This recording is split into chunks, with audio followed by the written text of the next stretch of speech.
300 years inside the beyond. The heavens' decree manifested upon the earth. Numerous hidden nation-states and dungeons materialized, bringing with them a multitude of formidable monsters, signaling humanity's imminent doom. But following the initial chaos, the woke-up emerged. These awakeners wielded bold abilities and, in the end, triumphed over the monsters, rescuing the world from imminent destruction. To fight the continuing chance of monsters, they delved deeper into mystery geographical regions to secure wealth and assets. Countries eventually intensified efforts to nurture awakeners aiming for generic awakening by using the age of 18. Wang Wei third 12 months magnificence 2. Awakening unsuccessful. No designation assigned. Leeway's a 33 12 months elegance 2. Successful awakening. Designation swordsman. Wang as a 33 12 months magnificence 2. A successful awakening. Designation craft. Awakeners are typically categorized into 3 categories based totally on their roles: fight, help, and introduction. The fight class is appeared as the most pragmatic and sought-after career, whereas the creation category, which lacks combat competencies, is typically deemed the weakest and least desired through many. Li, having woke up as a magic swordsman, smiled proudly, raising his hands to suggest his fight classification. However, Wang Gao realized with disappointment that he had wakened right into an assist role, prompting tears.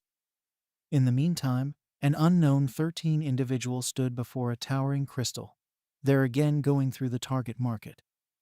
After the awakening rite concluded, the lessons had been similarly categorized into 4 ranks: commonplace, uncommon, hidden, and divine. Some of the target audience, a student observed that Zhang Chen, the pinnacle scholar, stood before the crystal. A radiant white mild emitted from the crystal, unexpected all of the other students. The divine rank changed into the rarest, and had now not been seen in their town for loads of years. It turned into rumored that once a divine rank profession seemed, it might purpose unusual phenomena within the heavens and earth. The scholars eagerly awaited to see which class Zhang Chen would belong to, with a few speculating that he may attain the divine rank, a rarity not witnessed in generations. Zhang Chen's awakening had demonstrated successful. The faculty main approached Zhang, praising him as an high-quality student and a pillar of the college. The major had expected that Zhang would wake up into a fight class, but he had not expected it to be of divine rank. Continuing to speak, the major inquired about Zhang's awakened profession. Zhang glanced lower back at the principal with a glance of misunderstanding. Turning to Stan the principal, Zhang corrected him, stating that he had now not woke up into a combat magnificence. The principal, looking shocked, speculated that Zhang is probably a guide magnificence rather. However, a green air of secrecy started out to glow around Zhang, as he explained that he had woke up into the introduction elegance. A divine rank religious cultivator. Raising both arms, Zhang tested his abilities via creating flora. His skills enabled him to accelerate the growth of plants, grass, and small animals.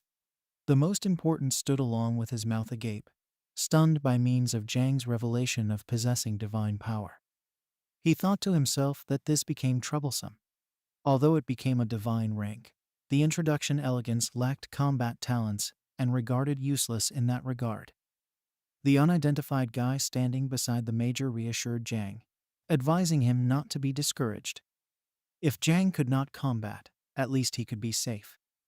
Non-secular cultivators had been quite valued in research fields, and being a divine rank added massive status. The foremost regretted that the promised advice for Zhang become now not possible. However, he advised that if Zhang pursued studies, his teacher might be able to offer an advice letter. Zhang locked eyes with the principal and expressed gratitude for the records, mentioning that he could do not forget it. Stepping back from the principal and teacher, Zhang indicated that he had different topics to take care of and cautioned that if his teachers had no in addition commands, he would depart the room first. As Zhang walked away, students inside the audience laughed at him. One pupil with brown hair could not trust Zhang's awakening changed into so vulnerable. This pupil had assumed Jang could wake up into a divine combat magnificence. However, rather, Jang turned into discovered to have an advent class. Every other pupil, masking his mouth with his hand, smirked and remarked on lifestyles' unpredictable nature. They had all assumed Jang could awaken right into a combat class, but now it seemed futile, even supposing he excelled in all topics. As Jang exceeded through his friends, he ought to listen to them murmuring about how he were treated like royalty considering arriving at the college. Now they were curious to look how long he may want to hold up the facade. Another student laughed at Jang, commenting that regardless of how hard Jang worked, he would best ever be an introduction magnificence. Meanwhile, Lin, the faculty beauty who had continuously ranked second, had woke up to a hidden rank inside the fight elegance. Jang regarded down with a smirk on his face, locating the opposite student's phrases harsh. He hadn't realized that awakening as an introduction elegance might alternate things so considerably. However, he understood that during this existence, power became paramount. Raising his hand, Jang pondered what became incorrect with being a creation elegance. A notification appeared. You've got finished your career awakening. Awakened career. Non-secular cultivator, divine rank.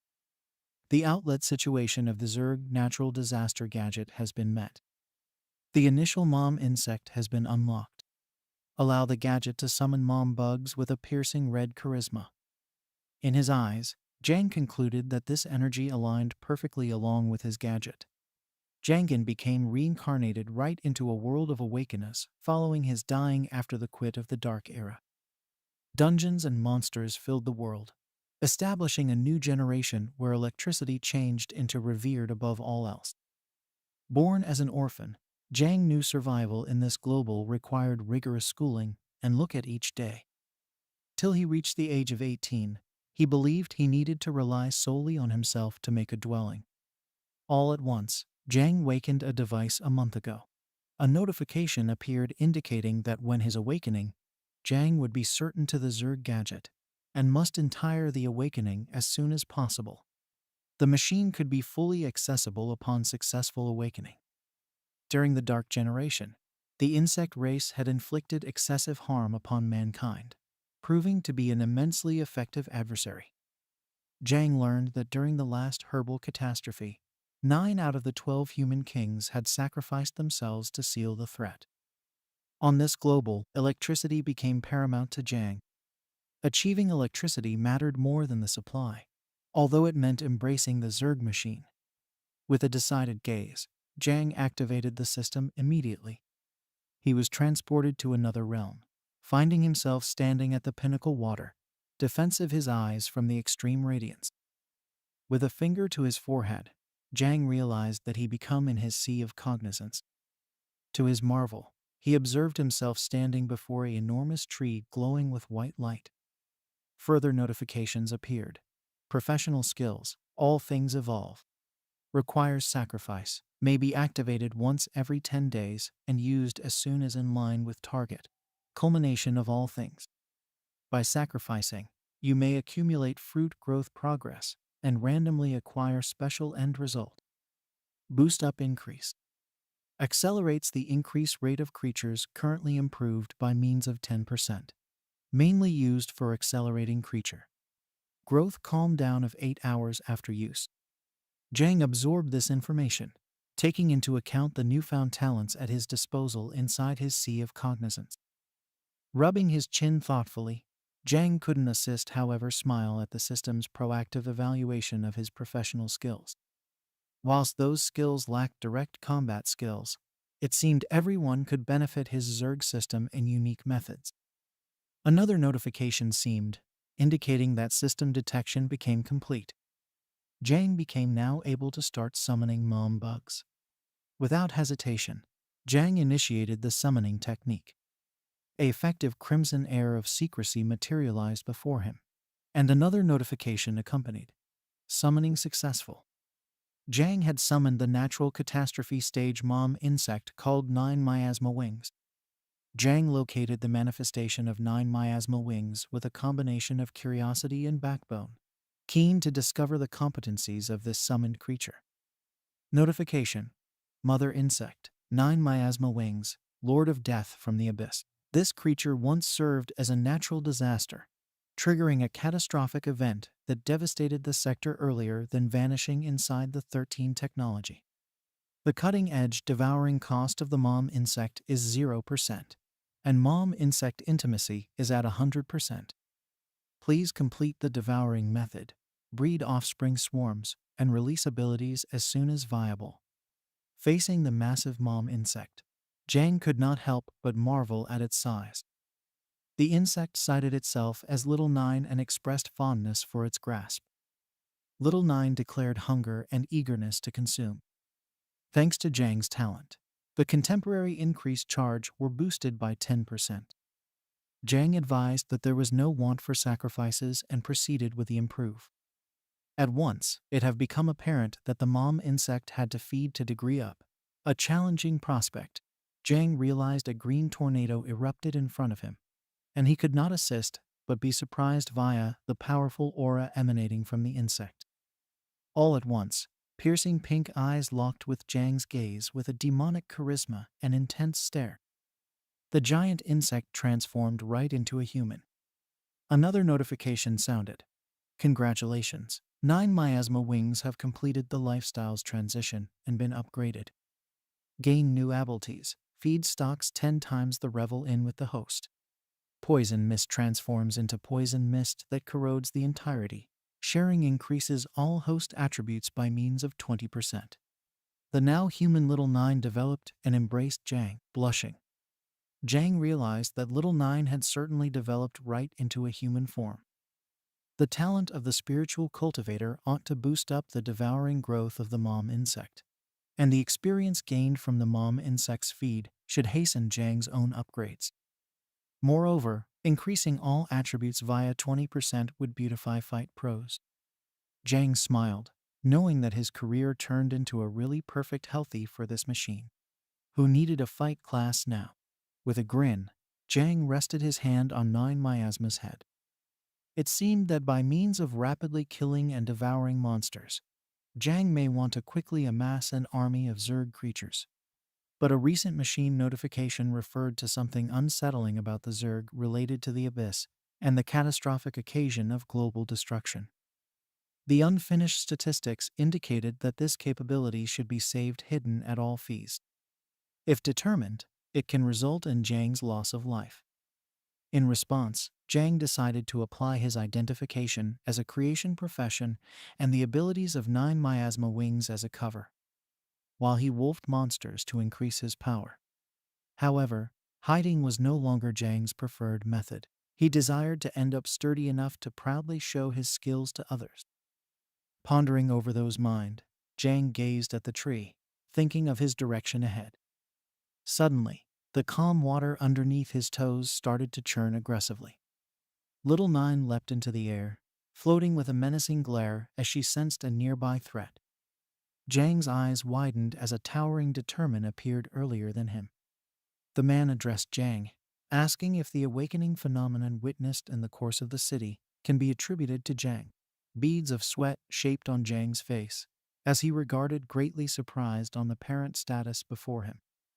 He concluded that this man or woman was at least a master level or above. Jang questioned why this guy becomes searching for him out. Students collected around Jang, and the unknown discerned.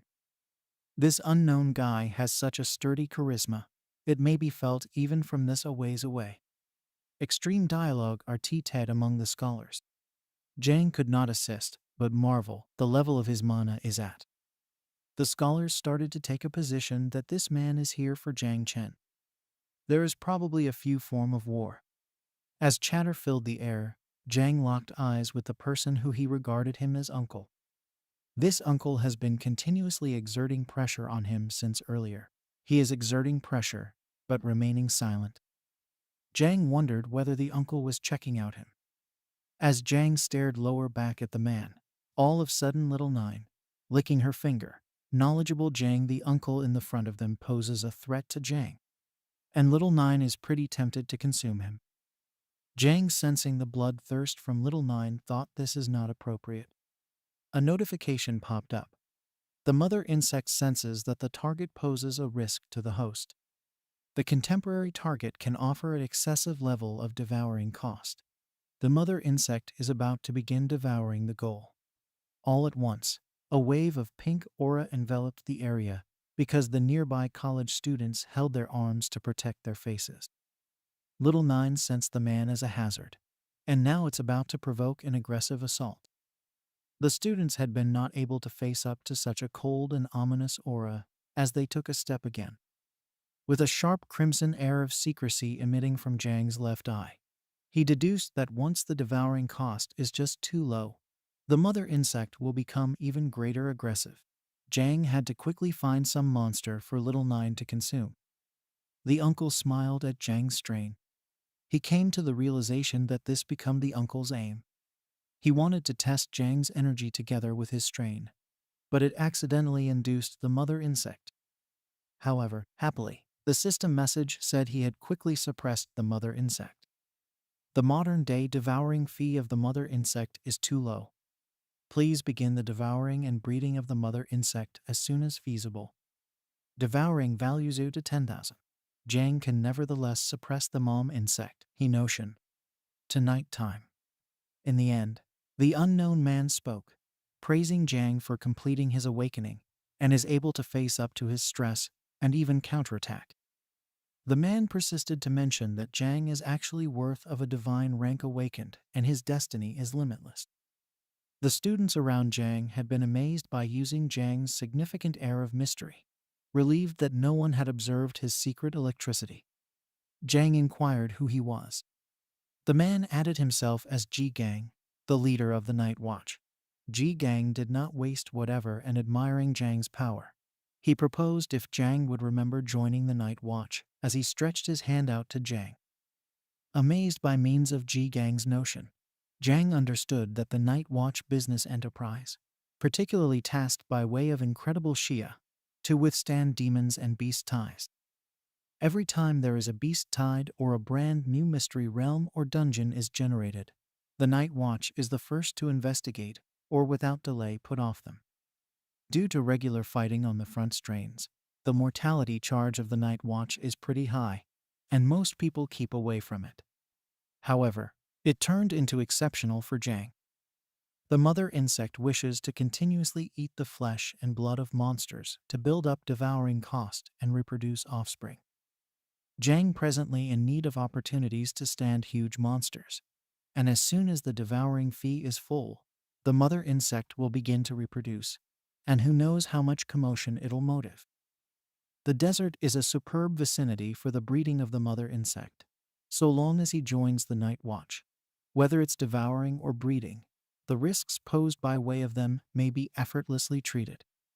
From this point of view, the Night Watch organization is extraordinarily suitable for him. Ji Gang stated that students may have heard some rumors about the Night Watch. However, those are all old. The surrounding college students, overhearing their conversation, muttered how the Night Watch has an excessive mortality rate, and most people wouldn't move there, let alone Jang Chen. Ji Gang persevered. If Jang is willing to join them, he's going to acquire complete schooling, and as divine rank, his assets will be limitless. Jang, without hesitation, shook Ji Gang's hand, accepting his provide. Jang became amazed by how Ji Gang regularly occurring his thoughts so swiftly. Jang, closing his eyes, confessed that he had some commercial enterprise to take care of these days. He may want to experience that Little Nine was sad with the flip of occasions as she is hungry and desired to consume Ji Gang. As Jang departed, he turned his face barely to Ji Gang and stated that he'll report to the Night Watch after 3 days. Jang hastily took off, taking to the air. Ji Gang, nonetheless amazed, pondered that convincing Jang could have been greater complex and hadn't expected it to head this easily. He pondered what hidden profession Jang had as he forgot. Turning his head, 2 figures came in Jang's field of view. It was the 8 elder from the Martial Arts Academy. The aged guy was right here to grab Jang to join their agency. However, Ji Gang said that he turned into 2 past due. The aged man, ignoring Ji Gang's remark, inquired in which the man with divine rank creation elegance careworn. Changing the subject, Uncle Wang praised Jang for coming today as Uncle Wang's party was just about to visit a newbie-level mystery realm to get a few device. Uncle Wang asked Jang if he would like to enroll in them and degree up together. Jang frequent the provide as they entered the portal. A message popped up, stating that Jang had finished the group formation. The machine notified Jang that he had entered the secret realm. Stepping out of the portal, Jang couldn't assist, but surprise at the interior of the secret realm. Blue flames flickered throughout the hall as they endured to walk. The gadget said that they'd entered the undead zone. The secret realm guarantees a 100% drop fee of gadgets, and gadget experience points can be calculated after the secret realm is completed. Exiting voluntarily halfway is equivalent to forfeit revel in and gadget. Uncle Wang became surprised to peer undead infantrymen and pondered why the name of the game realm device matched them with a dungeon of this rank. Jang pondered and also concluded that this dungeon is not going to be as easy to cope with. Zia at the back of Uncle Wang wondered whether or not it became because of Jang because he's a divine rank wakened a good way to stability it out. The celestial gadget matched them with a higher level in the secret realm. But Uncle Wang chimed in, noting that Jang is of the creation class. Seeing the undead, the brunette girl counseled that they flip back. But Uncle Wang dismissed that notion. He knew that they do not come across mystery realms of this rank each day. How might they know the genuine strength of the undead in the event that they failed to strive? He reaffirmed that this time they could get fortunate due to Jang and get some outstanding system drops as he equipped his amazing sword. The undead squaddies roared in unison as they charged in the direction of To Institution. Swinging his top-notch sword, Uncle Wang jumped in the air as he prepared to assault the undead. As he swung his sword, he requested Jang's stand returned because the undead infantrymen are extra dangerous than a mean C-rank monster. Once the route is obvious, they are able to improve towards the core of the dungeon. Cutting an undead soldier in half, Uncle Wang urged Zia to enhance his skills. Knowledge Uncle Wang's request. Xiao Chan clasped her fingers collectively, murmuring an incantation. A blue air of secrecy radiated from her fingers as Uncle Wang's competencies have been enhanced. Gritting his enamel, Uncle Wang sliced via more than one undead infantryman. Jang, dropping back, located Uncle Wang and the others preventing the undead infantrymen and wondered how they managed to live to tell the tale each time they end a dungeon. They constantly come again covered in wounds. Having said that, Xiao has continually supported him. Jang even heard that Xiao had grown to be an adventurer because she changed into compelled to do so if you want to treatment her brother's eyes. Jang needed to get more potent quickly, and while he makes money, he can properly thank them for supporting him.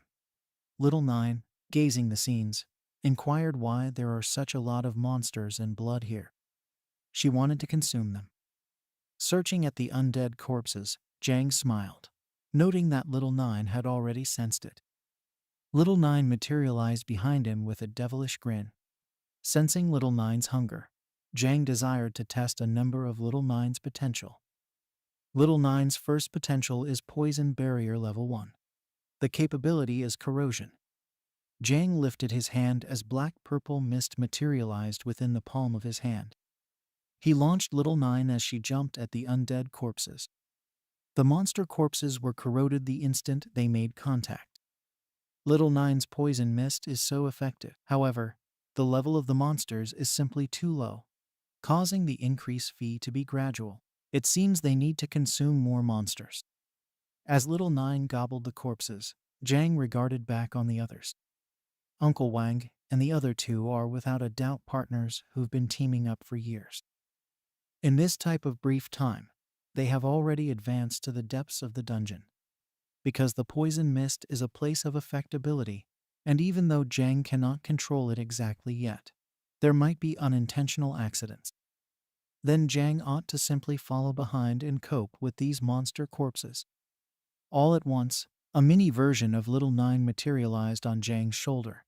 prompting him to appearance inside the course she was pointing. It appears Little Nine sensed sparkling blood. Turning to the direction Little Nine was pointing, Jang ought to see new undead rising. These undead rising were distinct from the others his team had killed. It became a shadow lurker with excessive stats, lurking in the shadows to hunt down weaker stragglers. However, in terms of attributes, those monsters were completely not so good as Jang, who has the attribute enhancement from the United Talent. Looking to check his abilities, Jang stretched out his hand. Little Nine transformed into toxic mist as he commanded, and she followed him. The shadow lurker suddenly moved towards Jang, who stood nonetheless as darkish pink mist formed around him. Jang readied himself and jumped towards the shadow lurker, fast remaining the distance. He tagged the shadow lurker with his poison mist. The shadow lurkers appeared surprised as pink mist began to envelop them. Jang raised his hand where the purple mist floated around, then clenched it right into a fist.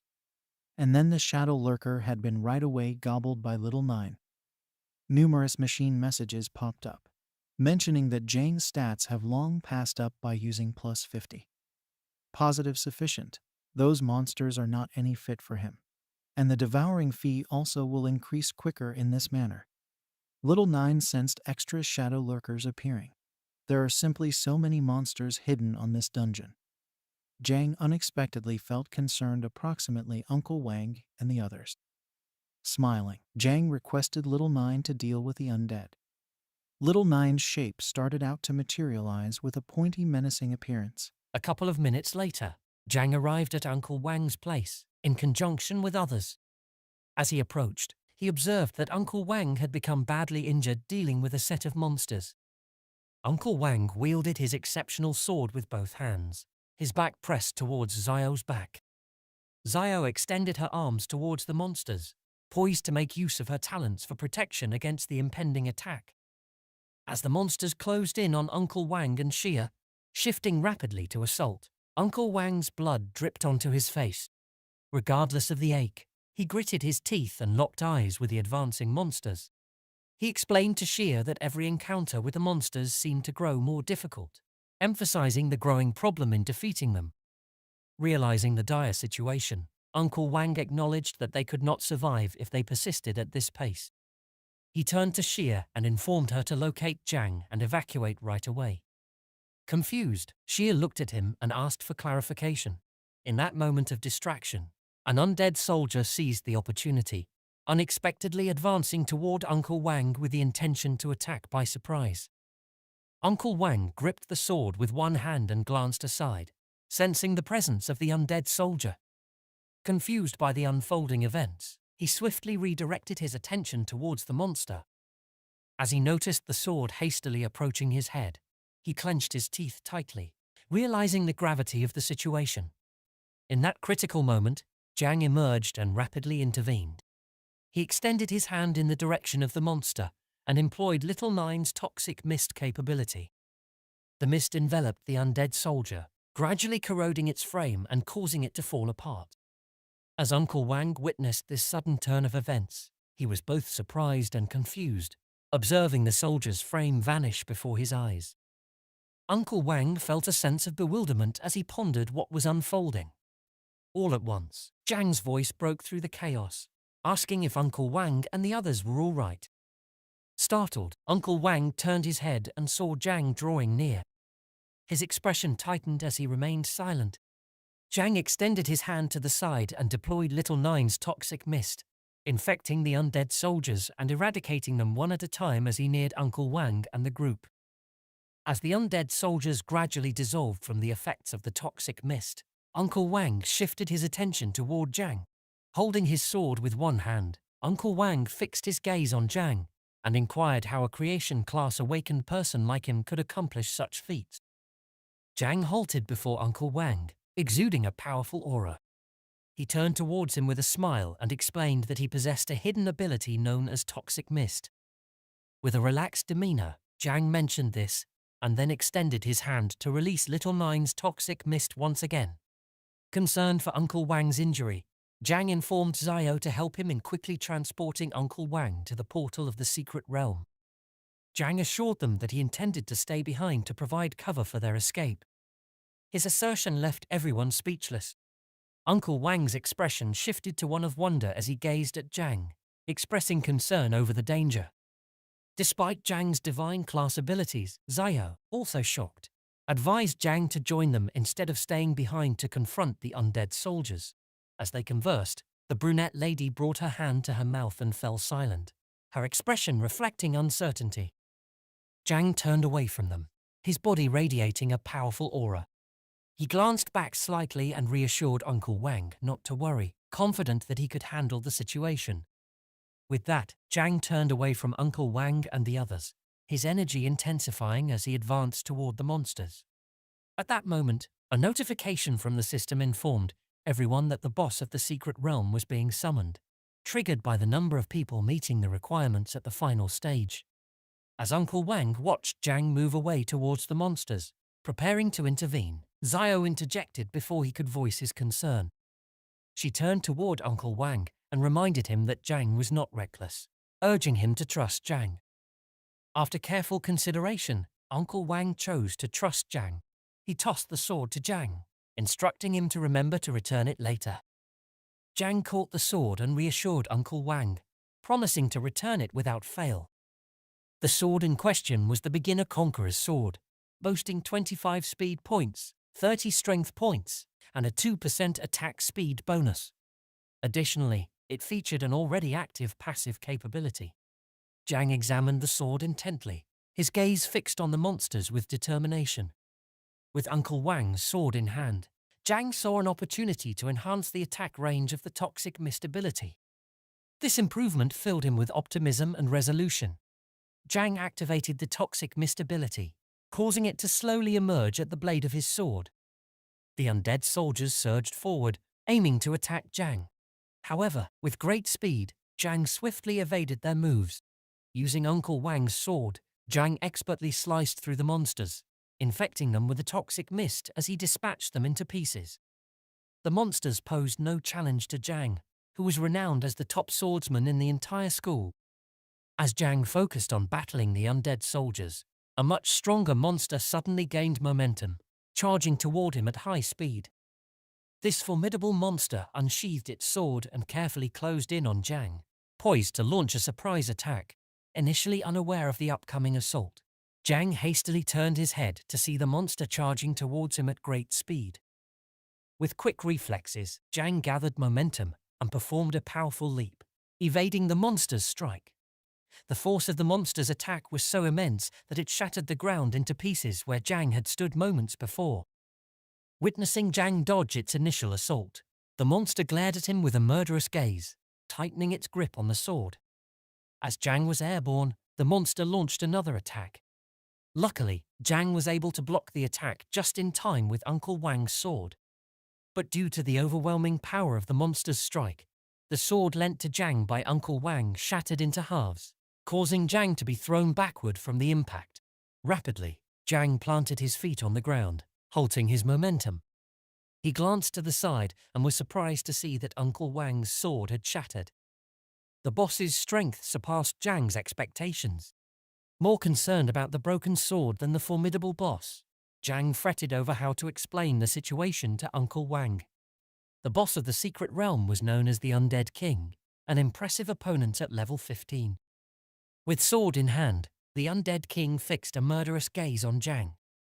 Suddenly, the Undead King's body began to vibrate, and in an instant, it reappeared behind Zhang, poised to launch a devastating attack. Upon sensing the Undead King's sudden movement, Zhang felt a wave of terror and wondered how the boss had achieved such incredible speed. With determination in his eyes, Zhang locked his gaze on the Undead King and summoned Little Nine for assistance. Just as the Undead King's sword was about to strike Zhang, Little Nine materialized and seized hold of the blade, intercepting the attack. Little Nine fixed her gaze on the Undead King and inquired of Zhang if she should eliminate him. Zhang responded affirmatively without hesitation. Thrilled by this permission, Little Nine rapidly shattered the blade of the Undead King's sword with her bare hand. She extended her arms outward, her body emanating a powerful energy that radiated in all directions. Upon witnessing the destruction of its sword, the undead king grew cautious. Deprived of its weapon, the undead king opted to attack with its fists. Seizing the opportunity presented by Little Nine's distraction, it rapidly advanced toward her, intending to catch her off guard. Suddenly, Little Nine's eyes snapped open, and her body underwent a dramatic transformation. With a determined glare, Little Nine locked eyes with the undead king and deployed her tentacles in self-defense. Taking an offensive stance, she launched a barrage of attacks towards the undead king, using her sharp tentacles, each strike as deadly as a sword. Gradually, her powerful tentacles began to dismantle the body of the undead king. She started by severing the left arm of the undead king, followed rapidly by the right arm. Little Nine impaled her tentacle into the head of the undead king, causing the boss's body to disintegrate to the ground. Holding the head of the undead king in her hand, Little Nine's body radiated with powerful energy as she approached Jang. Witnessing Little Nine's dazzling display of power, Jang couldn't help but smile in amazement. He marveled at how calm Little Nine remained in the face of such a formidable secret realm boss. Jang anticipated that defeating the boss would prompt the portal to open. As Little Nine approached Jang, an energy crystal materialized in front of him. As Jang gazed at the crystal, he contemplated its purpose and origin. The energy crystal ascended into the sky, gradually drawing magic from the corpses of the defeated monsters. Jang watched in amazement as this process unfolded before him. After several seconds, the energy crystal emitted a brilliant glow, summoning a giant monster into existence. The massive entity that emerged was called the Undead Tyrant, towering over Little Nine and Jang by 20 times their size. Fixing a menacing gaze upon them, the Undead Tyrant directed its attention towards Jang and Little Nine. Jang, observing the transformation of the energy crystal into this colossal creature, began to speculate whether the energy crystal itself was the true boss of the secret realm. Jang swiftly turned his head, gritting his teeth, and commanded Little Nine to target and destroy the energy crystal within the Undead Tyrant. As the giant creature fixated its gaze on Jang, it let out a deafening roar. The Undead Tyrant swung a mace at Little Nine, but with great agility, she leaped off the wall, narrowly evading the attack. Having dodged the initial assault, the Undead Tyrant readied itself to strike again. It lunged at Little Nine yet again, but she swiftly leaped into the air, narrowly avoiding the attack. As a result, the monster's mace slammed into the ground, shattering it into pieces.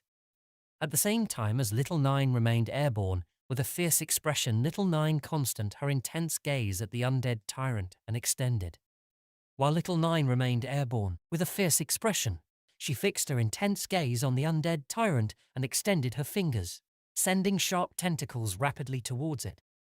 Despite her relentless assault, the boss effortlessly dodged each attack as if it were nothing. Jang was astonished to see the massive Undead Tyrant move with such incredible speed. Gritting his teeth, Jang pondered a strategy. Surveying the ground, he noticed several plants scattered among the debris. Seeing this opportunity, Jang decided to leverage his divine creation class known as Spiritual Master. Focusing closely on the plants, he realized he had only one opportunity to execute his mission. Jang acknowledged the incredible speed and power of the Undead Tyrant's attacks. As the monstrous creature lifted its mace from the ground and prepared to strike, Jang likened it to a rampaging bull beyond control. However, he recognized this frenzy as a potential weakness. Meanwhile, Little Nine attempted to assail the Undead Tyrant with her sharp tentacles, but the creature countered by spinning its body at high speed, effortlessly evading her attacks and gaining momentum. Advancing rapidly, the Undead Tyrant closed in on Jang. Within moments, it launched itself into a mighty leap. Jang raised his gaze toward the approaching creature, realizing the impending danger. He had sensed it before. There were numerous hidden passages beneath the ground. As the Undead Tyrant soared through the air, it seized its mace with both hands, swiftly closing the distance toward Jang. As the Undead Tyrant closed in for an attack, Jang observed its gradual approach, waiting for the opportune moment he prepared to employ his talent to halt its advance. When the Undead Tyrant drew near enough, Jang focused intently, determining that the time was right. Extending his hand toward the ground, a green symbol materialized in his palm. Harnessing his talent, Jiang summoned the concealed spiritual roots from beneath the ground. With his gaze fixed upon the undead tyrant, he directed his hand towards it with determination. In mere moments, 4 spiritual roots emerged from the earth, lancing toward the undead tyrant, piercing its body. The roots ensnared the creature in midair, immobilizing it completely. With his hand outstretched and his body enveloped in a potent aura, Jiang directed his attention to Little Nine, signaling that it was her moment to act. Swiftly, Little Nine approached the undead tyrant, her hand landing on its head, while her other hand readied her claws. Fixing the creature with a deadly glare, she affirmed her understanding to Jiang with a resolute, "Understood, master," as Little Nine prepared to strike. The undead tyrant's expression shifted dramatically, sensing impending danger. Despite its attempts to defend itself, it proved futile. In a swift motion, Little Nine surged forward, her sharp claws and tentacles slashing through the air. With precision, she pierced the creature's body, cleaving it in half and obliterating the spiritual roots in the process. Within moments, the lifeless form of the undead tyrant crumpled to the ground. Jiang, with his hands still raised towards the sky, maintained control over both the spiritual roots and the tyrant's corpse. A sense of pride swelled within him at his victory over the formidable foe. Knowing that his ability was reliable, Jiang felt reassured that he could continue to be a formidable force in battles as long as he utilized his skills effectively. Lost in contemplation, Jiang was interrupted by a system notification indicating that the growth acceleration was now on an 8-hour cooldown. Consequently, the spiritual roots began to diminish gradually. Moments later, the core materialized from the undead tyrant's corpse. Recognizing its significance, Jiang swiftly resolved to destroy it without delay. In a swift motion, Jiang intercepted the core before it could escape, seizing it firmly in his grasp. With determination, he clenched his fist tightly, causing the core to fracture into pieces. As the shards descended to the earth, Jiang fixed his gaze upon his clenched fist, harboring a resolute expression as he contemplated that this marked the conclusion, amidst the aftermath. A flurry of system notifications cascaded, heralding Jiang's triumph in clearing the C-rank secret realm, known as the Temple of the Undead. Swiftly, the system computed his contributions, culminating in the successful generation of the secret realm score. Despite starting at level 0 and bearing the class of Spiritual Master, Jiang Cheng achieved an impressive S rating in this secret realm. Wang Yi, a level 12 swordsman, secured a B rating, while Liu Yang, a level 11 warlock, achieved an A rating. Yi Qian, a level 10 boxer, also earned a B rating. As the heavenly system commenced the computation of team rewards, a window materialized before Zhang, signaling the forthcoming rewards. After a brief pause, the system completed the generation of team rewards, prolonging the window's appearance. Zhang was presented with several weapon options to consider. The first was a dagger, followed by a scepter, then a heavy axe, a lighter axe, and finally a hammer. As the spiritual root gradually receded into the ground, Zhang found himself gazing at the system window, lost in contemplation for several moments. He reached into the system window and selected the dagger. As he retrieved the weapon, its statistics became visible. It was Edmu's Swift Dagger, rank D, providing the user with 50 attack points and a 5% speed bonus. The dagger was associated with swords and offered 2 professional attributes. Inspecting the blade with one hand, Jiang found it satisfactory and resolved to offer it as recompense for Uncle Wang. His gaze shifted to the array of equipment displayed in the system window. It dawned on him quickly that all the gear catered to combat needs. Uncertain if there was anything tailored for creation classes, Zhang leaned closer to the system window. He reached in and began scrutinizing the attributes of each item. Opting for the hammer, he extracted it from the system, but upon lifting it, the weight caused it to slip from his grasp, thudding heavily onto the ground. The hammer, dubbed Call of the King, bestowed upon the user a formidable 100 strength points, albeit at the cost of deducting 100 agility points due to its heft. Its unique attribute allowed for a 10% chance to trigger critical damage amplified 5-fold. As Zhang struggled to hoist the hammer, he sensed a novel feeling creeping over him. A notification popped up, indicating that he was receiving experience points as a reward. Zhang swiftly comprehended that the system was granting him the experience gained from the secret realm. Despite the hammer's weight, Zhang felt the newfound experience gradually empowering him to lift it. In mere moments, he effortlessly hoisted the hammer, as if it weighed nothing. Another notification from the system revealed that the United ability was activated, boosting all of Jiang's attributes by 20%. Surrounded by a potent aura, he held the hammer in one hand, while casually slipping the other into his pocket, his gaze fixed on the hammer.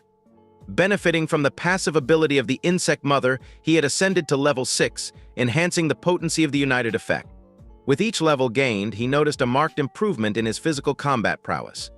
Lost in contemplation, Jiang was drawn back to the present as Little Nine tugged at his shirt, demanding his attention.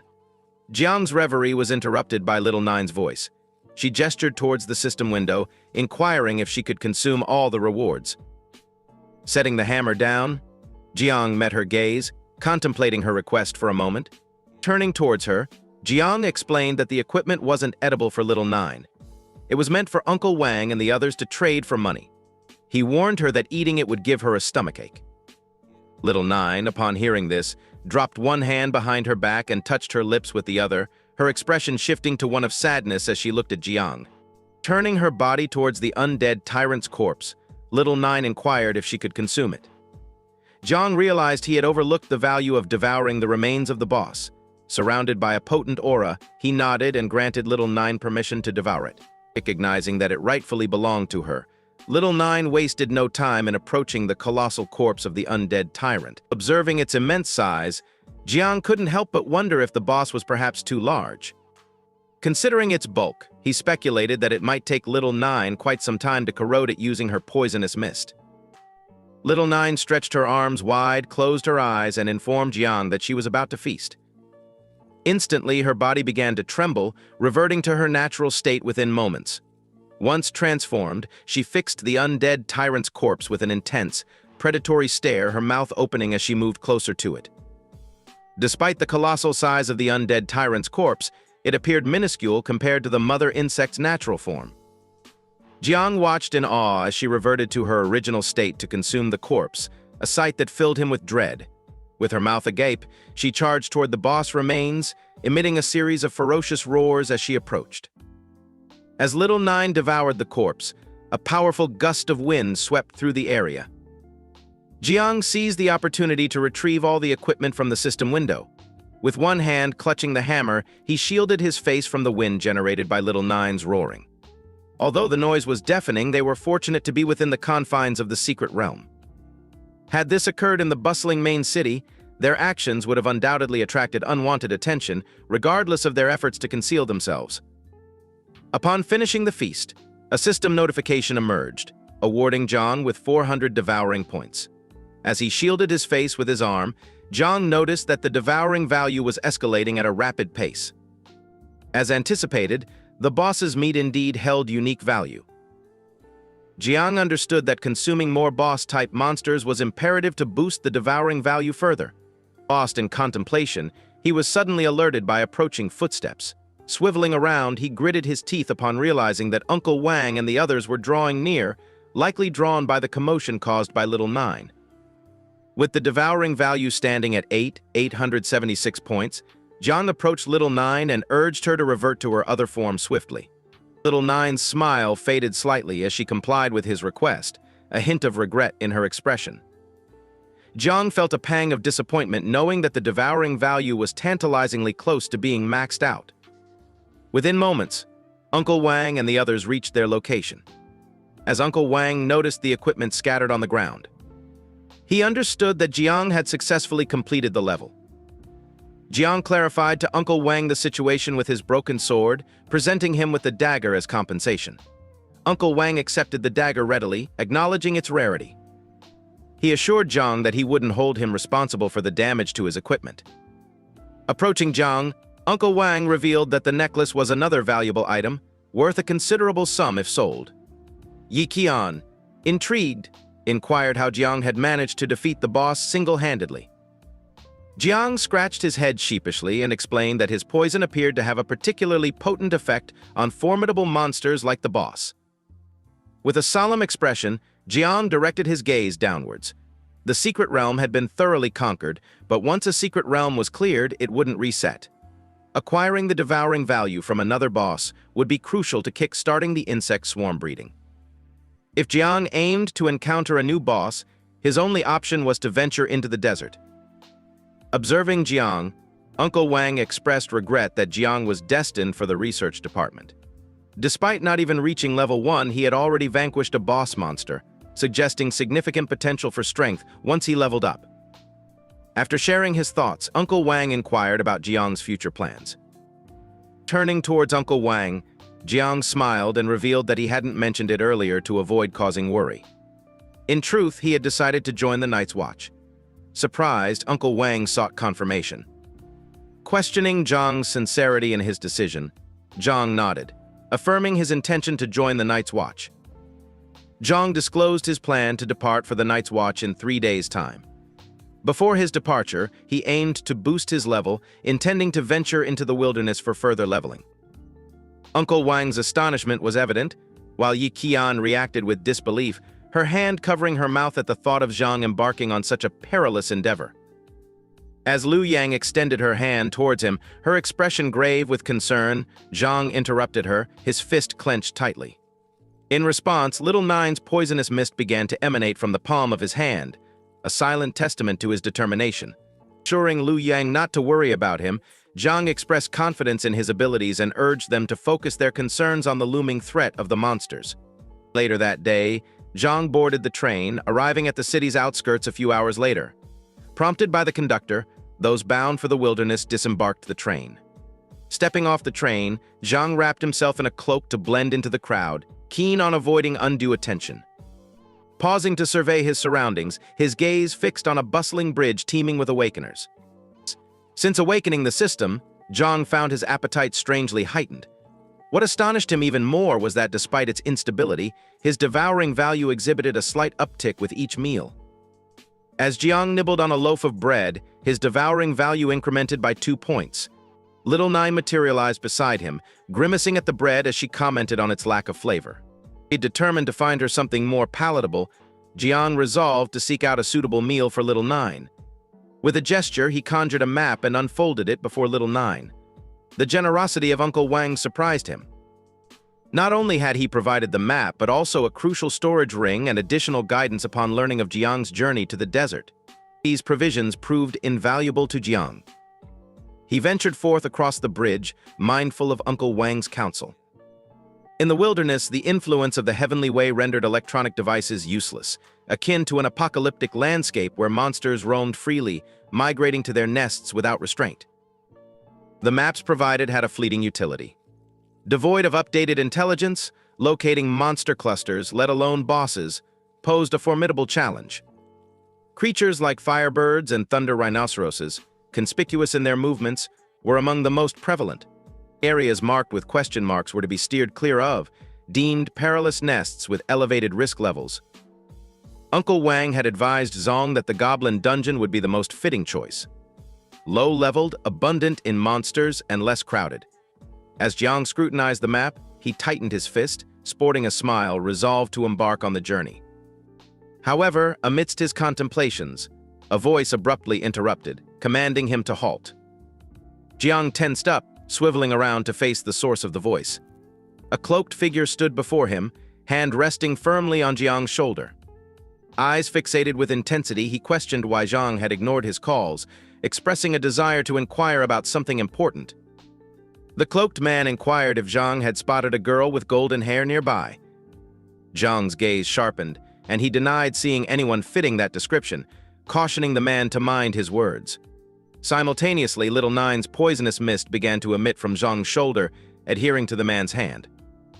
The cloaked man swiftly withdrew his hand from Jiang's shoulder, a perplexed expression crossing his face. Examining his hand, he clenched his teeth, pondering if this substance was poison. He found it puzzling, as Jiang didn't appear to have reached a level capable of such an attack. Nonetheless, he remained unperturbed, knowing that Jiang at his current level couldn't pose a threat to him, a level 27 main defense warrior. With a dismissive gesture, Jiang turned his back and walked away, advising the man to seek a healer promptly, cautioning him about the severity of the poison. He added a word of caution about maintaining vigilance. Despite Jiang's departure, the man couldn't contain his anger, demanding Jiang's attention and questioning his authority to leave. Hearing this, Zhang fixed his gaze on the man, his expression turning fierce. As the man approached, emanating a formidable aura, he leveled a penetrating stare at Zhang, questioning his audacity in crossing paths with the Xiao family. Zhang's mind raced, contemplating if the man was alluding to the Yao family from the Battle of Heaven. At the man's words, Zhang stared at him, detecting the looming conflict, consistent with his instinct. The man lurched forward, pointing a strong strike, yet Zhang was one stride ahead. With quick spryness, he evaded the assault, looking as the man's clenched hand collided with the ground with horrendous power, breaking it into shards. As Zhang took off through the air, limiting any association with the man, he protected his face with one hand, peering toward the irate assailant with force considerations dashing through his brain as he contemplated the meaning of the Xia family. The man's disposition sold out a firmly established rage, provoking Zhang to perceive the weightiness of the circumstance. With gritted teeth and a threatening glare, the man flooded forward with disturbing speed, shutting the hole between them instantly, drawing his sword. The man recognized Zhang's deftness, recognizing his rival's quickness. Detecting the acceleration, Zhang tossed back his hood, uncovering his decided articulation. With a quick motion, he brought Minimal Nine's harmful fog, covering the region. Staring at the man, Zhang indicated to Minimal Nine that there was compelling reason need to limit themselves any longer. Upon Zhang's order, Minimal Nine emerged from the whirling fog, her look fixed on the man with a deadly force. Understanding Zhang's order, she recognized with a quiet gesture. Seeing the noxious fog appeared to stir up the man's hostility further.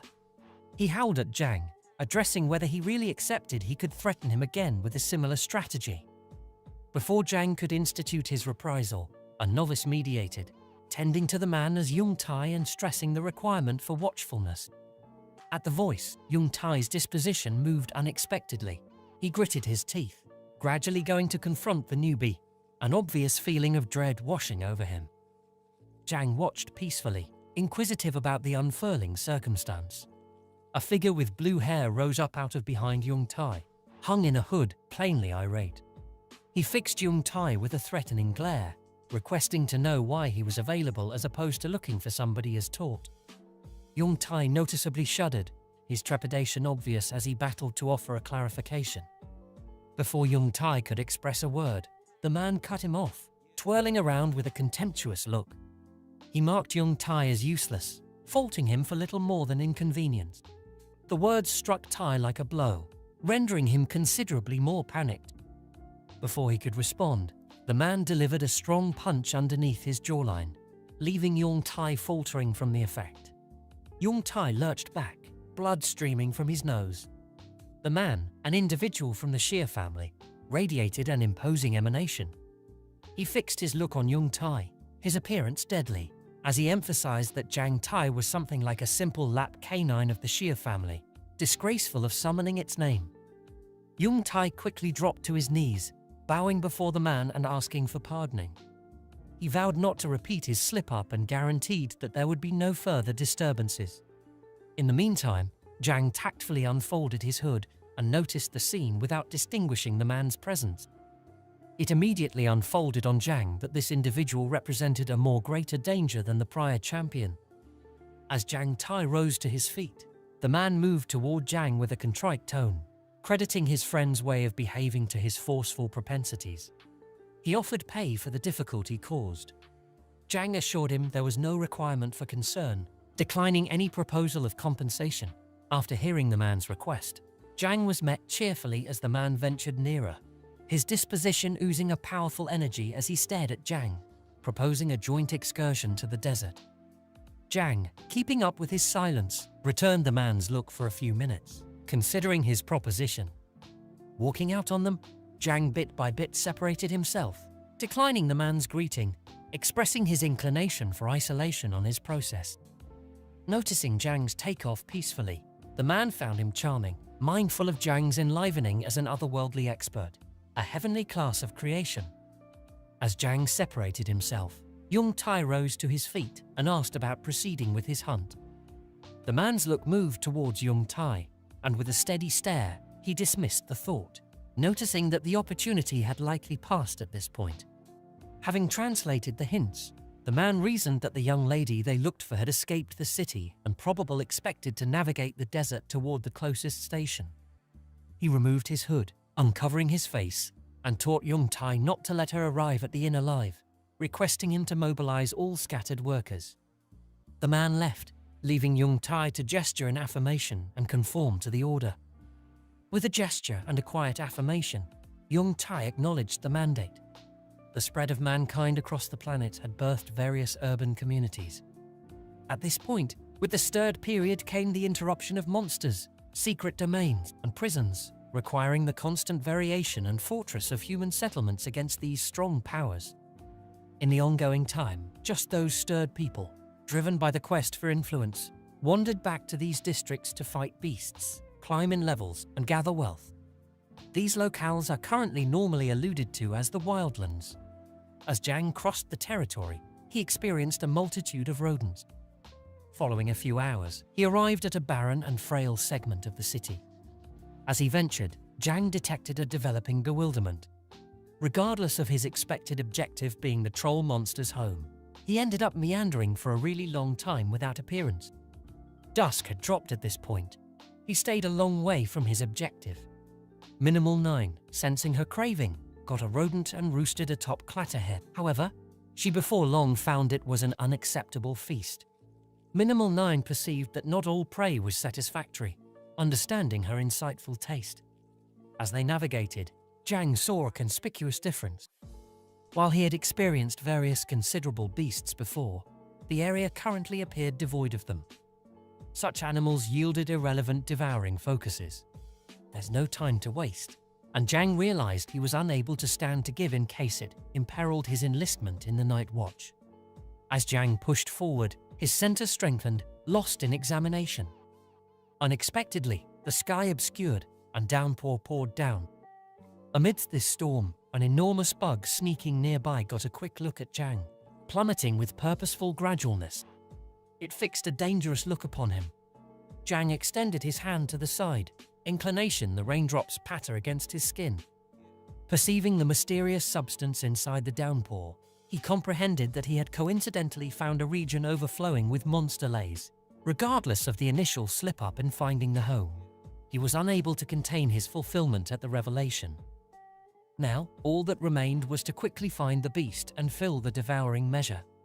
Interestingly, minutes after the fact, Zhang looked back and detected the animal edging nearer.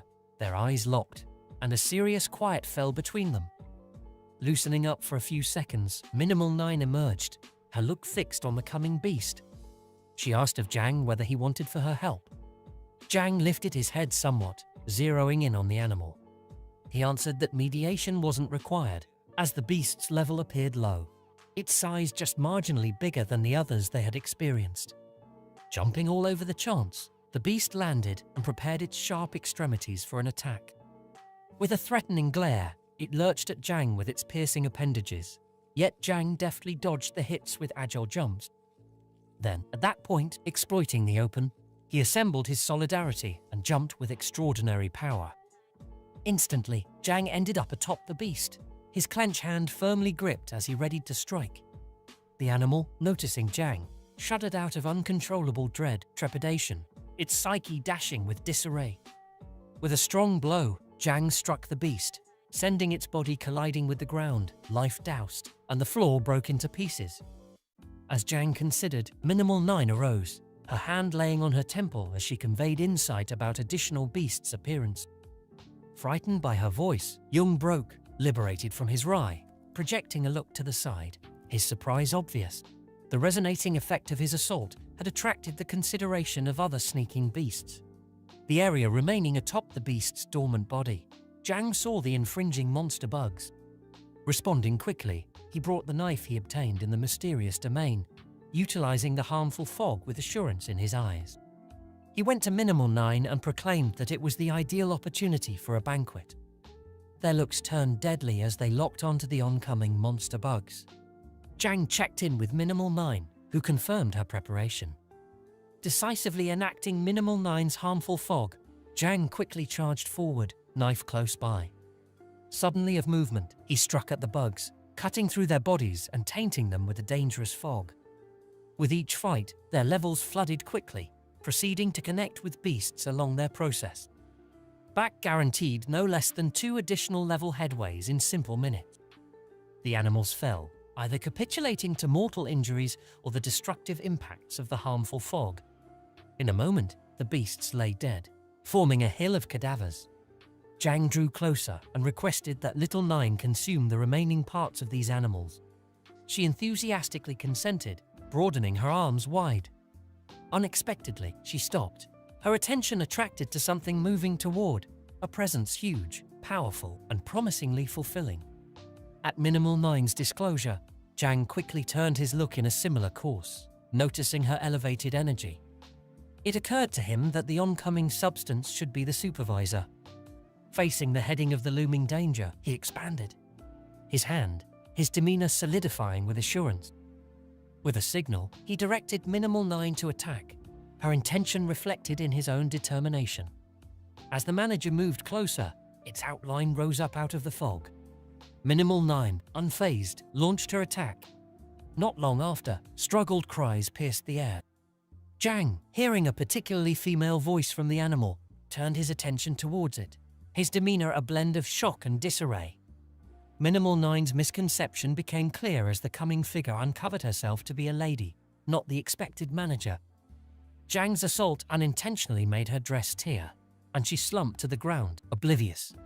Reviewing the scene, Zhang contemplated the nature of this baffling individual, uncertain of her origins or capacities.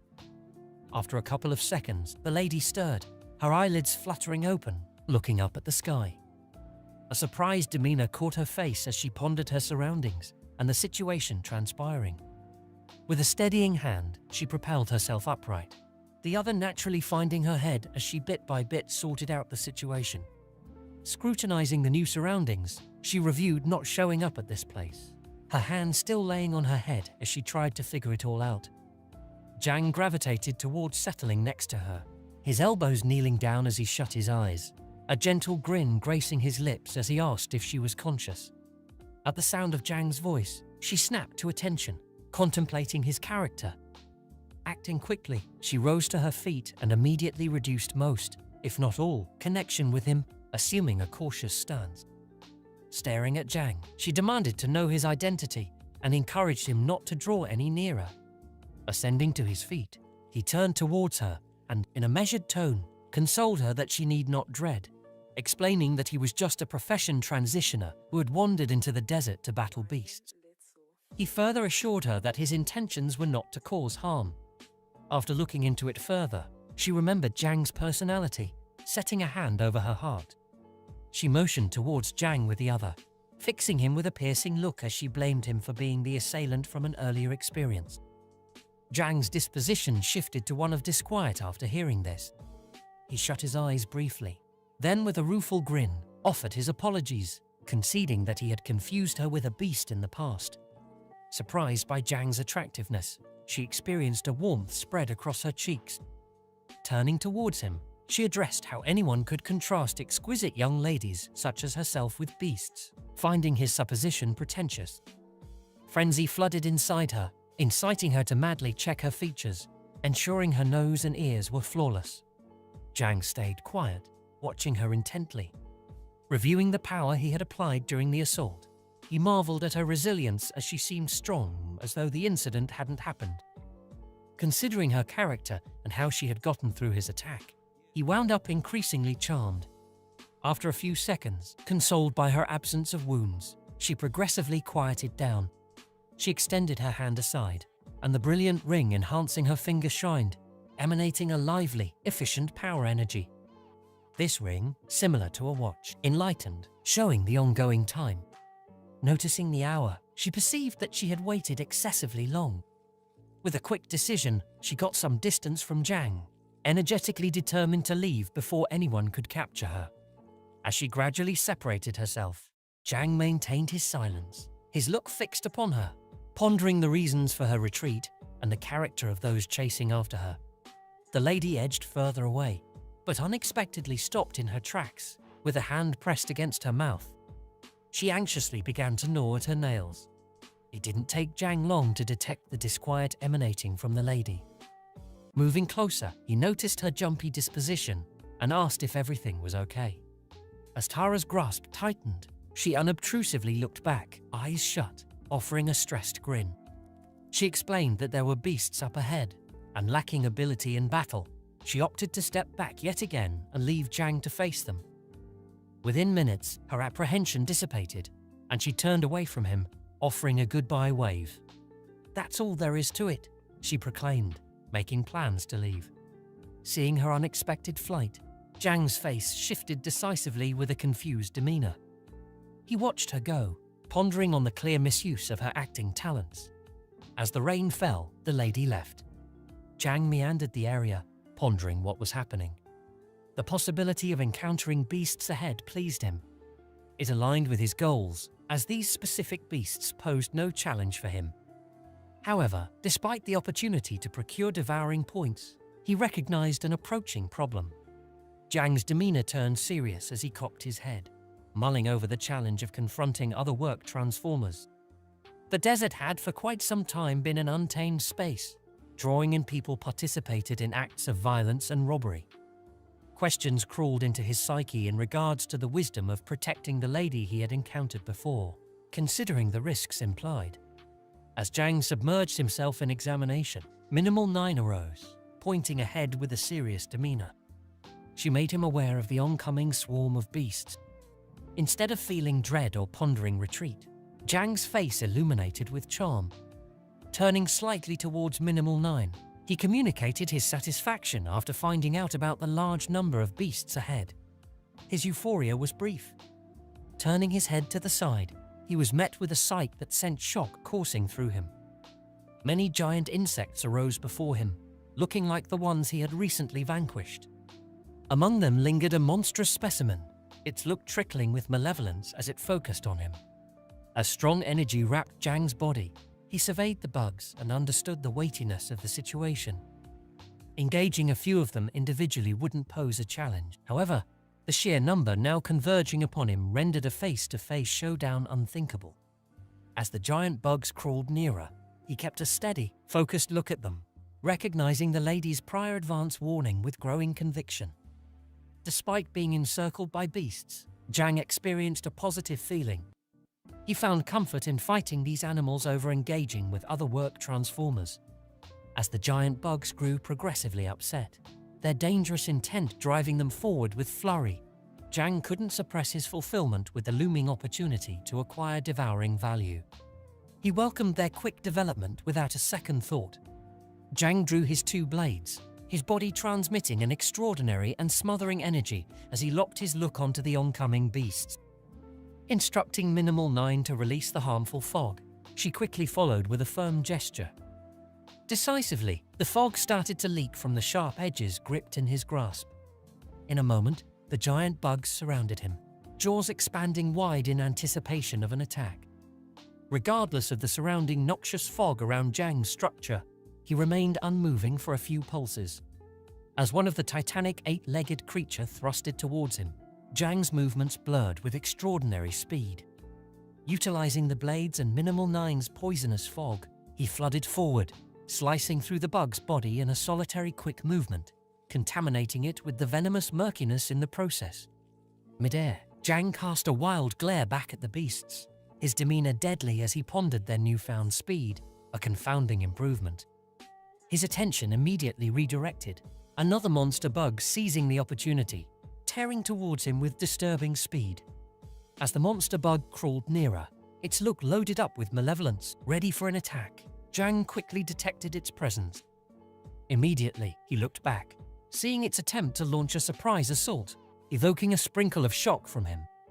However, the giant bug's doomed endeavor wouldn't surprise Zhang. Just as the monster bug prepared for action, Zhang sprang with lightning speed, cutting its body into pieces with his blades. Suddenly of movement, the divided remnants flowed to the ground as Zhang smoothly landed. Minutes later, standing with the two knives held firmly in his grasp, his body exuded the poisonous fog summoned by Minimal 9. With a look loaded with assurance, he focused on the bug's dead structure, sensing something amiss. Despite quickly thwarting the assault and dispatching the animal in a moment, he noticed a small cut on his mid-region, a testament to the short battle.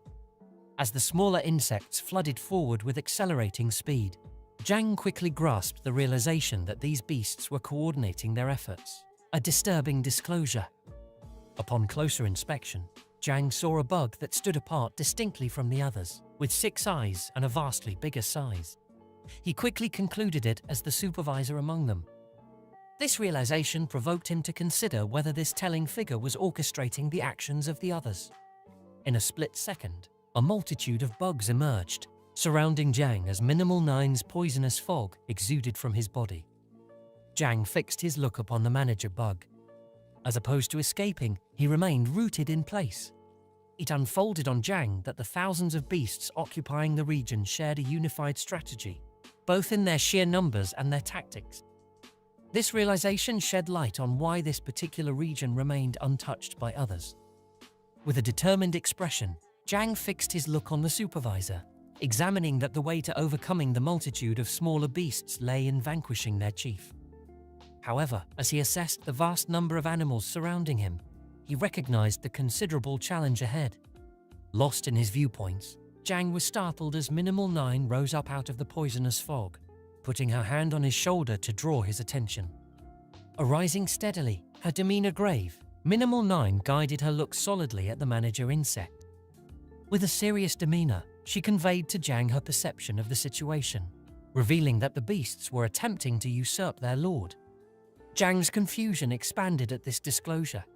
He turned his head slightly towards her, inquisitive about the meaning behind her words. Minimal Nine regarded the beasts with scorn, finding their arrogance striking. With a sobbing signal, she lifted her hands to her sides, tilting her head back to the sky, and released a reverberating thunder. At the sound of Minimal Nine's thunder, the bugs finally recognized her as the Bug Mother. Decisively, the smaller insects dispersed in chaos, escaping at seeing their apparent chief's position. Zhang found himself somewhat shocked, considering whether the beast's behavior originated from their bug-like nature. Minimal Nine moved toward him, slanting her head slightly as she revealed that she had cut off the connection between the supervisor bug and its subordinates. Zhang hadn't guessed that Minimal Nine's capacities could be applied in such a way. With the beasts thrown into chaos, Zhang guessed that overcoming them would now be essentially more straightforward. Displaying his 2 blades to each side, he fixed the supervisor with a lethal look, expressing his appreciation to Minimal Nine for her powerful intervention. He determined that the moment had come to kill the supervisor for the last time. After hearing Zhang's order, Minimal Nine returned to her original form. Fixing the supervisor with a deadly glare, she responded with a straightforward yet devoted, "Yes, great expert." As Zhang's body continued to produce the poisonous fog summoned by Minimal Nine, he built up speed, jumping forward with assurance and encouraging her to follow closely. Instantly, Zhang quickly dispatched several beasts with his knives, cutting their bodies into parts. With the supervisor's influence no longer a concern, the remaining beasts descended into turmoil. Zhang surged forward at high speed, dashing among the animals and purposefully slicing through their ranks with his blades. With the beasts now scattered and confused, Zhang recognized that they no longer posed a threat, allowing him to proceed. Immediately dispatching several beasts within minutes, he propelled himself forward with a strong leap, advancing quickly towards the supervisor. Zhang focused his thoughts on the solitary target that remained. The supervisor released a threatening thunder, its look fixed fiercely on Zhang. Undeterred, Zhang met its gaze, declining to withdraw, mentally preparing for the looming conflict. He recognized the supervisor as the ultimate source of valuable experience. Regardless of the supervisor's efforts to defend itself, its attempts proved worthless against Zhang's determined assault. Minutes before it could respond, Zhang descended upon the supervisor, launching a rapid attack on its head with both blades, injecting it with Minimal Nine's poisonous fog. Despite the size disparity, within seconds, the supervisor succumbed to its wounds, falling to the ground. Zhang landed atop the supervisor's dormant form, grasping the 2 knives as his body continued to emit Minimal Nine's venomous fog. Looking eagerly at the dead body, Zhang resolved that the moment had arrived to dominate the multitude of bugs. Zhang approached the manager's body and gazed at it.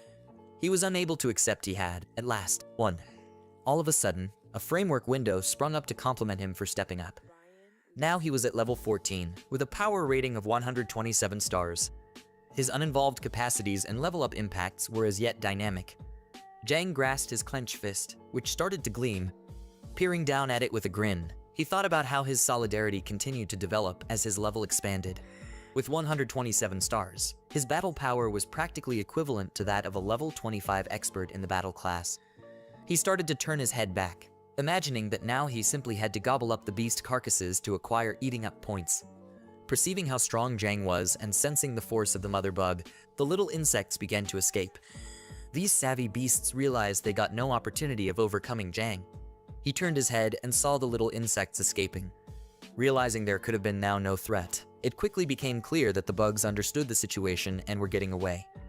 Although he wanted to kill them for points, he ruled against it, as the main task now was to start rearing bugs. He began walking towards the beast cadavers, and bit by bit, Minimal 9 started to show up through the toxic fog with a lethal look.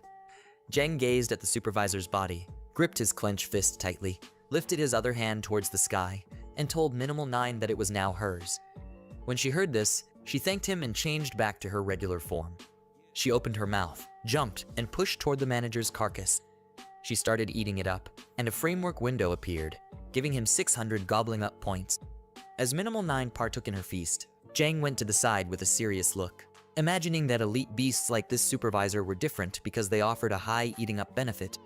He quickly presumed that hunting and rapidly rearing the bug swarm was an effective method for becoming more robust and chasing more elite beasts. Minutes later, another framework window appeared, showing that his gobbling up value was full. The framework inquired if he wanted to start the bug rearing. Jang took a gander at the framework window and was flabbergasted to see how quickly the gobbling up value had topped off. He soon realized that elite beasts gave many more points than normal ones. After a few moments, Minimal 9 returned to her human form. She stooped before him, putting one hand on her knee and the other on the ground. Then, she bowed her head before him and told him that Little 9 was already ready to duplicate. She requested permission to keep going with him with much stronger power. While Jang's body discharged a solid air, he turned his head aside and stayed quiet for a few seconds, daydreaming. He turned his head towards her, grinning as he concluded the time had come to begin rearing the bugs. All of a sudden, a framework window appeared, informing him that Little 9 had already started the first generation of mass bug reproducing. Jang's and Little 9's bodies began to emanate a wave of energy. The framework informed him that the accelerated development of gifts and the gift of the development of all things were active. With a serious demeanor, Jang began to take a gander at Minimal 9, thinking to himself that his detached skills were more effective for accelerating bug rearing. After a few moments, the mark of Minimal 9 showed up on his hand. Seeing this, he quickly acknowledged it was a new capacity. His supposition was correct, as a scenario window appeared, granting him 2 new elite capacities called Bug Home and Territory. Then, another framework window appeared, informing him that the bug rearing had been advanced rapidly, with 8 seconds remaining. Seeing this, Jang realized that the bug rearing was almost finished. He lifted his head towards the sky, and what he found before him stunned him. He couldn't resist the opportunity to be astonished and keep thinking about whether this was a settlement of bugs. Before him stood Minimal 9, with 2 hands stretched out to the sides.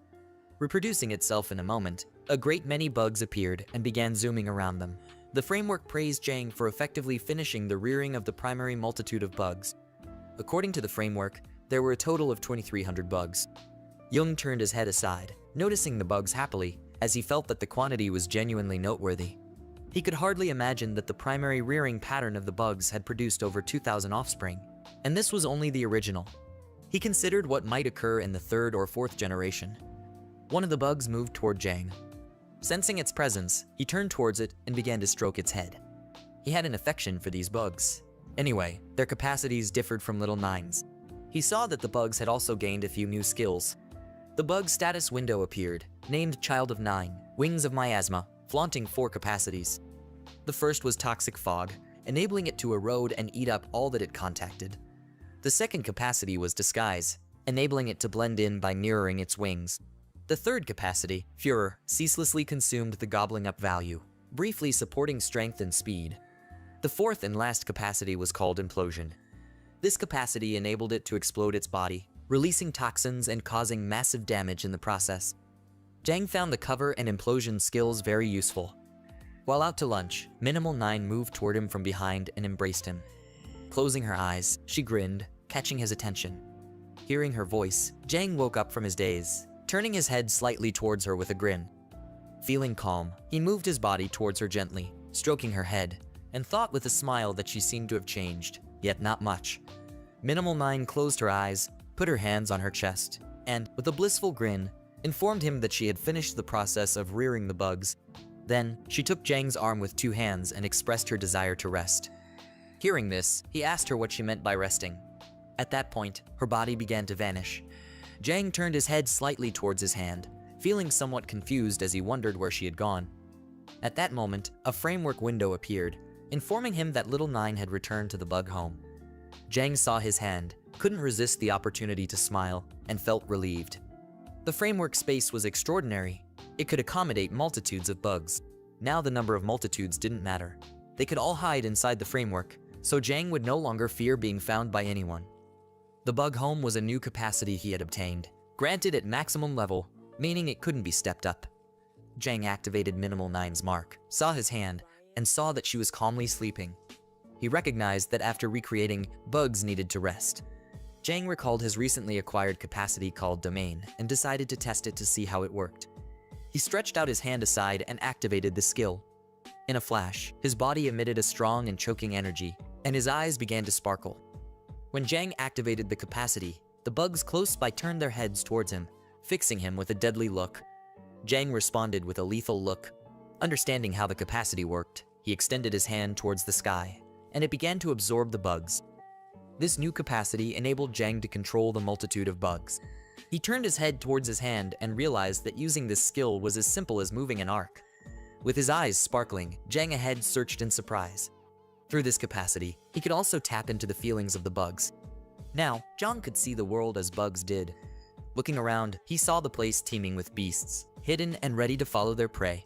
Jang turned his head aside, noticing the behavior of the bugs, couldn't resist the opportunity to smile. He realized they were also excited. With a determined look, Jang and the bugs focused on the beasts surrounded by Minimal 9's toxic fog. Jang ordered them to go after testing their new capacities.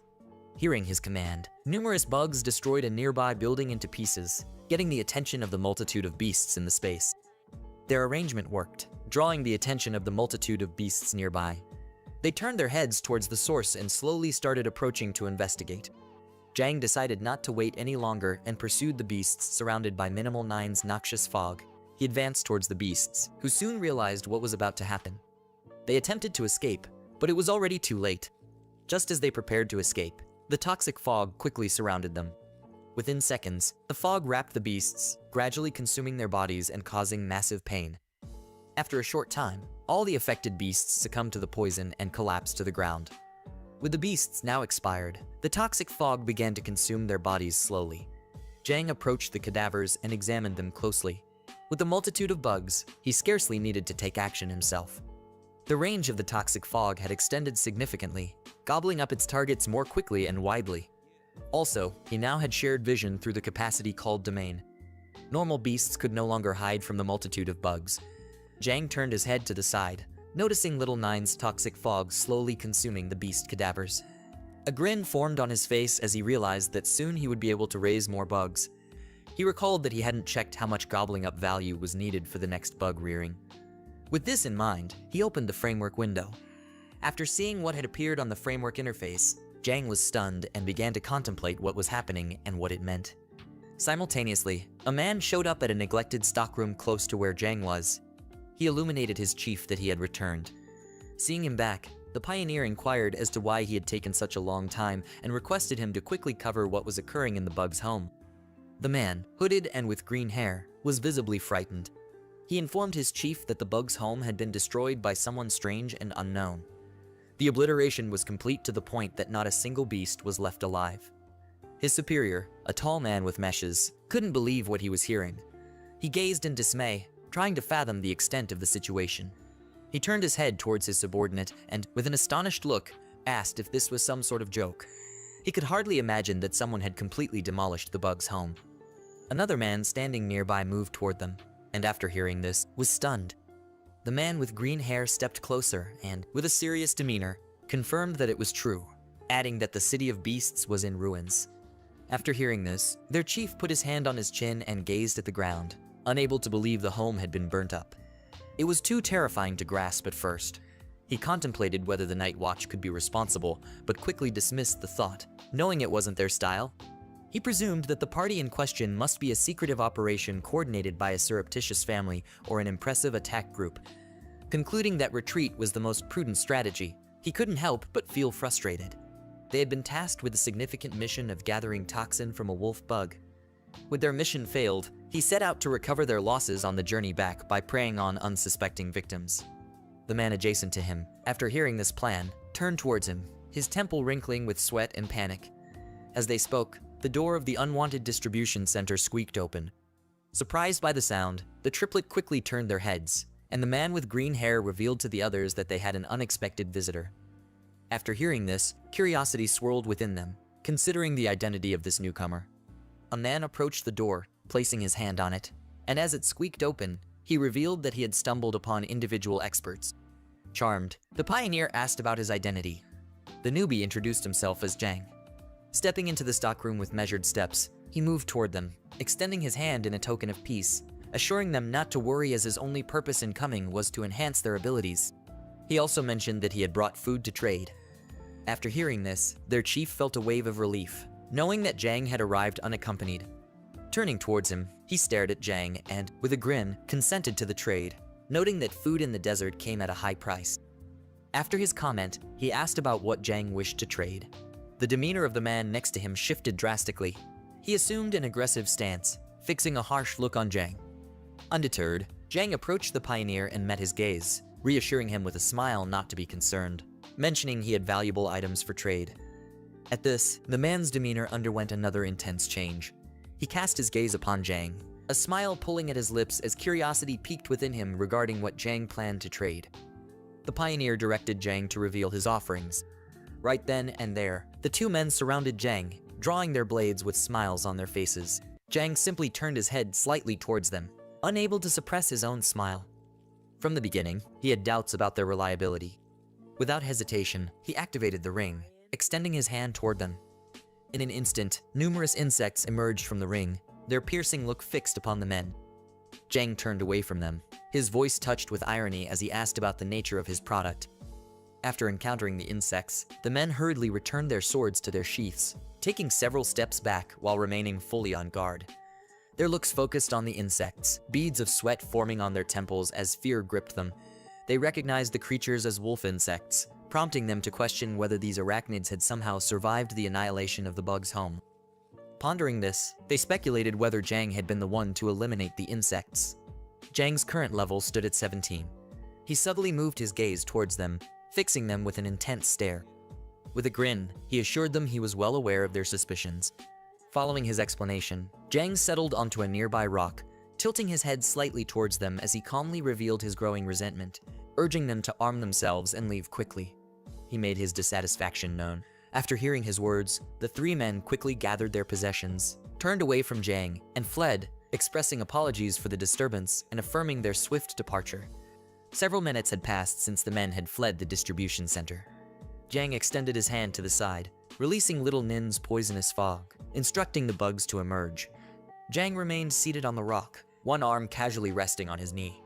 With a swift motion, he directed the poisonous fog to produce two bugs. The bugs soared around Jang, their eyes gleaming with lethal intent as they scanned for potential threats. Meanwhile, Jang took a sip of the soup left behind by the men, feeling the pangs of hunger intensify. Pondering his decision to acquire Little Nine, he realized he hadn't anticipated the side effects of leading the swarm of bugs. As Jang sipped the soup, a framework window emerged, and his gobbling up value surged, now standing at 2,768 points out of 1 million. The framework urged him to increase this value promptly. Initially, he had expected a faster increase in the gobbling up value once the bug swarm multiplied. However, he hadn't foreseen that the gobbling up value of the subsequent multiplication would also double. This development posed a significant challenge for Jang, as the gobbling up value a boss could offer now seemed negligible. Even clearing out all the monster homes outside the city wouldn't suffice to replenish the gobbling up value for the next propagation. Jang cast his gaze downwards, lost in analysis. He had been informed that the monster homes and secret domains under Night Watch's control would remain undisclosed. This implied that to increase his swarm's gobbling up value, he needed to conform to the Night Watch's directives. He looked at his hand, seeing that Little Nine had yet to awaken. Seeing this, he quickly realized the profound responsibility of propagation.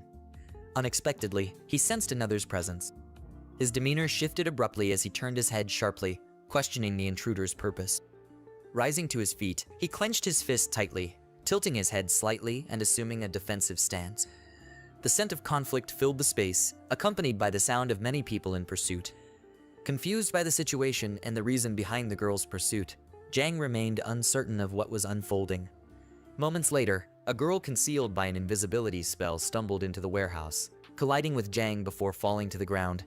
It was the same girl from earlier. Using one hand to brace herself against the floor, she carefully touched her head, wincing in pain. Jang observed her, his expression a mixture of confusion and curiosity, pondering the unexpected reunion.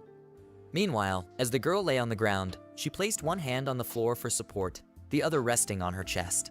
Lifting her head to meet Jang's gaze, she immediately recognized him as the boy she had encountered at the bug's home. She looked at him with fear in her eyes, pleading for secrecy about her presence. Jang, shocked by her request, turned to her with a surprised expression. She had been near him, yet he hadn't detected her presence at all. It took him a moment to realize that the person being pursued by the man with blue hair was determined to accompany the girl to safety. He sensed another presence nearby. Quickly, he turned his head towards the warehouse entrance, his demeanor turning serious as he realized it could already be too late to withdraw. Minutes later, a group of people entered the warehouse, including young Tai and the man with blue hair from the Zio family. They advanced towards Jang, and it didn't take long for young Tai to recognize him. A sense of dread and concern washed over him. Pointing a shaking finger at Jang, he informed his chief that Jang was the same person they had encountered previously. The man with blue hair casually slipped his hand into his jeans pocket, fixing his look on Jang with a smile. He praised his subordinate for their sharp sense of smell. Meanwhile, Jang resumed his seat on the rock, his hands resting on his knees, maintaining a calm demeanor. Upon closer inspection, the man realized that the area was devoid of others and Jang was indeed camping alone. With a glare fuming with anger, Young Tai focused on Jang, demanding to know if a girl had recently entered the warehouse. He insisted on an immediate response, threatening severe consequences if Jang delayed.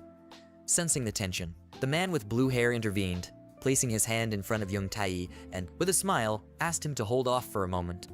Approaching Jang, he settled onto the stone opposite him.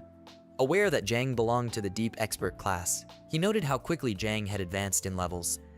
Less than a day had passed since their last encounter, yet Jang had already reached level 16.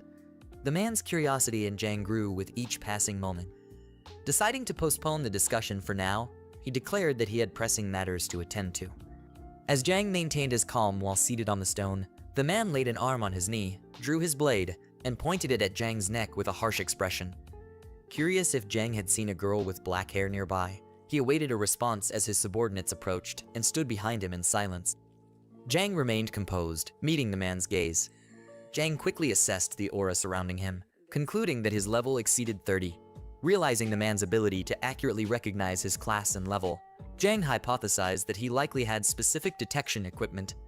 Jang gestured towards the back door of the warehouse, explaining to the man that he had noticed a shadow moving that way. However, due to not having the keen class, he couldn't confirm if it was the person they sought.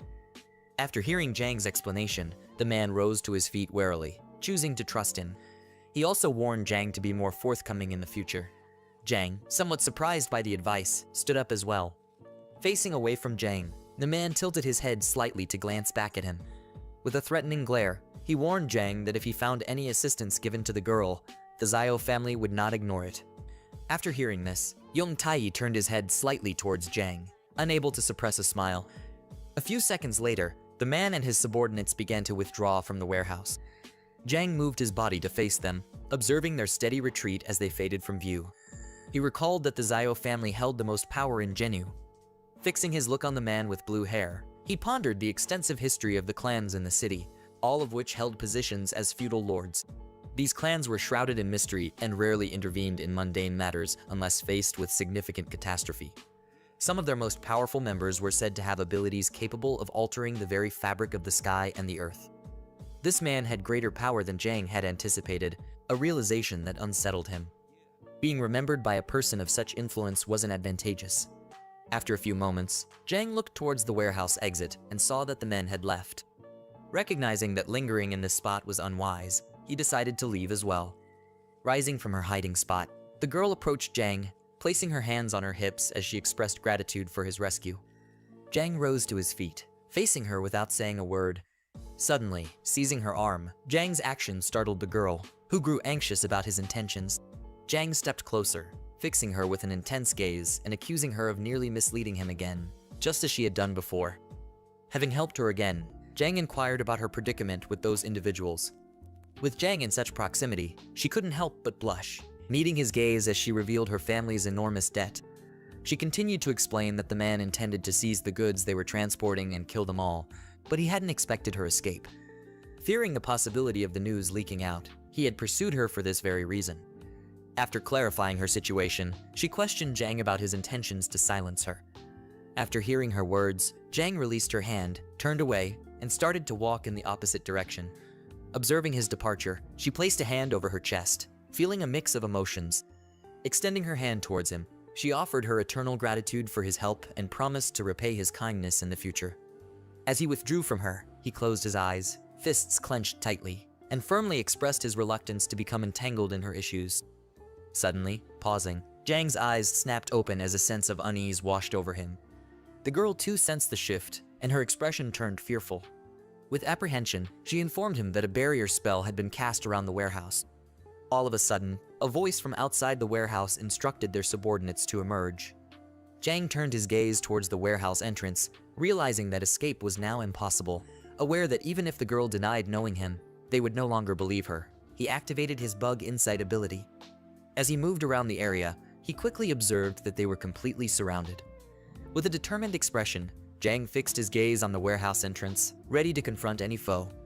On the opposite side, the girl grew fearful, clutching her chest with shaking hands. Moments later, the man with blue hair and his subordinates emerged, their presence exuding a palpable aura of danger. Fixing a piercing look on Jang, they prepared to deliver the final blow. Sensing Jang's deception, one of them advanced, staring at him and demanding that he... And that's where we're going to pause the story for today. But honestly, this is only the beginning. From here on, the stakes get higher, the enemies become stronger, and the secrets behind everything start to unfold. Our hero has already taken the first step into a world filled with danger, betrayal, and unbelievable power, but the real challenges are still waiting ahead. Now, before you leave, if you enjoyed this recap and want to see more stories like this, make sure you hit that subscribe button and turn on notifications. It really helps the channel grow, and it lets me know that you guys want more manhwa recaps like this one. And if you want me to upload the second parts of this story, then go down to the comments and type the words, Part 2. The more people who comment it, the faster I'll bring the next part to the channel. Also, let me ask you something interesting. Imagine you suddenly woke up tomorrow, but not in your world. Instead, you find yourself inside a manhwa or anime universe. Monsters exist, magic is real, and everyone has some kind of special ability or system. What kind of power would you want? Would you choose something insanely overpowered like a time manipulation, where you can stop time whenever you want? Or maybe shadow powers, where you can control an army of shadows like a true shadow monarch? Maybe you'd prefer something like infinite leveling, where the stronger enemies you defeat, the stronger you become. Or maybe you'd go for something completely different, like the ability to copy other people's abilities. Or even the power to see the future before it happens. Personally, I think the most dangerous ability in these worlds isn't always the strongest power. Sometimes it's intelligence, strategy, and patience. Many of the strongest characters in manhwa don't just win because they're powerful, but because they understand the world around them better than everyone else. So I'm really curious. If you had the chance to live in a manhwa world, what ability would you choose and why? Let me know in the comments. I read a lot of your replies and some of your ideas are actually really creative. Also, another quick question for you guys. Do you prefer long full recaps like this, where the entire story is explained in detail, or do you prefer shorter and faster recaps that get straight to the action? Your feedback actually helps me decide what kind of videos to make next for the channel. And one more thing. If there's a specific manhwa, manga, or anime that you want to see a recap of, write the name in the comments as well. I'm always looking for new stories to cover, especially hidden gems that not many people know about. Anyway, that's it for today's video. Thanks for watching all the way to the end. I really appreciate your support. Hopefully you enjoyed the recap, and hopefully I'll see you again in the next video. Until then, take care, stay awesome, and get ready for the next part of the story.